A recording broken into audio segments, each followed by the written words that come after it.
Hello and welcome to Full of Recovery, recovering back to Christ. Today's topic is self-pity. Let me give you the definition. I took some notes so I make sure I stay on track, not chasing rabbits, all right?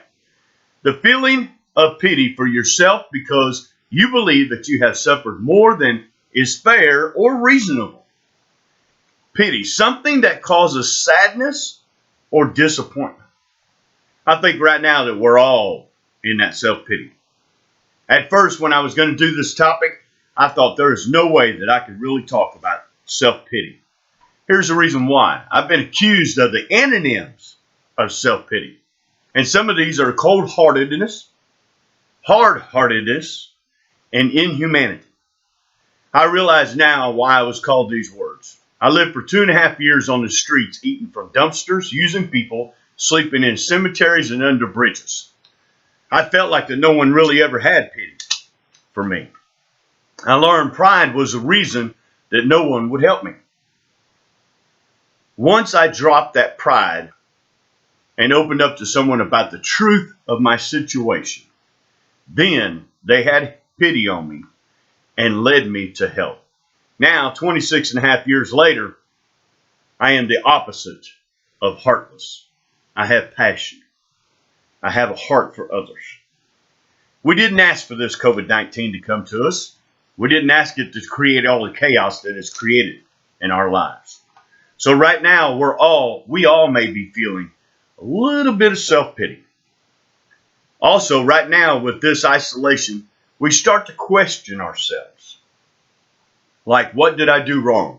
Or what could I have done different? A different job? Different housing? Calm down. You didn't do this. You didn't do anything wrong. This does give us an opportunity, like I've said for years, many years, to do a checkup from the neck up.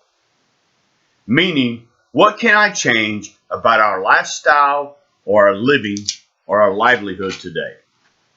I remember when Sondra and I had to downsize many years ago, we had to look at things a whole lot different.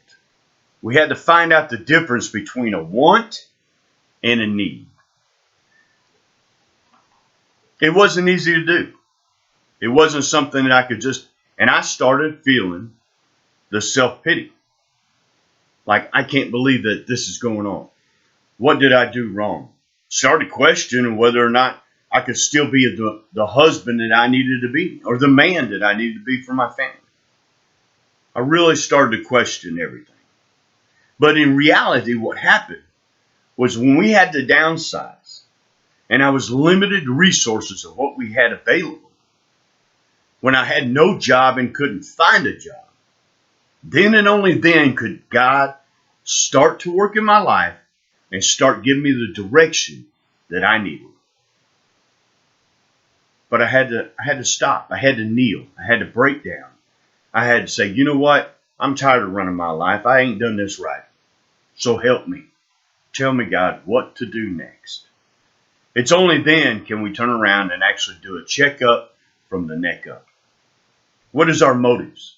Why was we doing what we're doing? Why did we have this job? Was it just something we fell into? Was it just something that was available? Are we truly doing what we want to do? Or are we just going through the motions until our life ends? We've had a lot of loss throughout the country over these last couple of months. Some has hit home. We need to start evaluating, doing a checkup from the neck up. Let's take this time not to fall into self-pity, but rather to evaluate and see what do we really need. For me, my biggest need is Christ. Number one. Number two is my recovery walk, my recovery life. If I don't have those two things, I'm not going to have my wife. I'm not going to have a house. I'm not going to have a family. I'm not going to have anything if I don't put those two things first. The more that I am honest and open and truthful with everyone around me, the more that I get help and led in the right direction. Let's not fall into this pit of self-pity. God bless. Come back to Fuller Recovery for a fuller recovery. Tomorrow's lesson or the next lesson is going to be laziness. I'm struggling.